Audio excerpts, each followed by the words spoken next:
महाशिवरात्रीचं औचित्य साधून काल सांगली येथे छत्रपती संभाजी महाराज गोरक्षक सेना स्थापन करण्यात आली।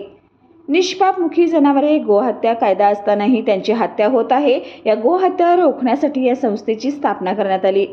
जे गोहत्याचं काम करीत आहेत अशा समाजकंटक व अधिकाऱ्यांना आळा घालण्याचे काम या संस्थेच्या माध्यमातून होणार आहे। या संस्थेची स्थापना परमपूज्य कोटणीस महाराज यांच्या हस्ते करण्यात आली।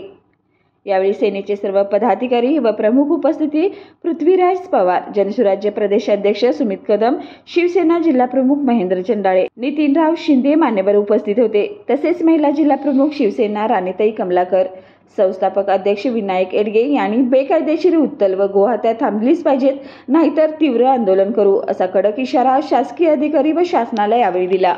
महाशिवरात्रीच्या मुहूर्तावर औचित्य साधून छत्रपतींचा आशीर्वाद घेऊन धर्मवीर छत्रपती श्री संभाजी महाराज गोरक्षक सेना आज स्थापना केली।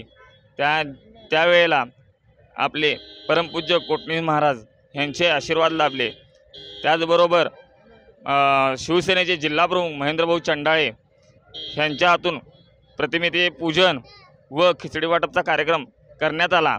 आमच्या संघटनेचं उद्दिष्ट असणार आहे, जे गोहत्या चालू आहेत त्या गोहत्या थांबणे आणि जे बेकायदेशीर कतली होते आणि जे अधिकारी यांना पाठीशी घालून आणि देवाणघेवाणीची भाषा करून जे काम करत आहेत त्यांच्यावर आळा घालण्याचं काम पहिला आम्ही घेणार आहे।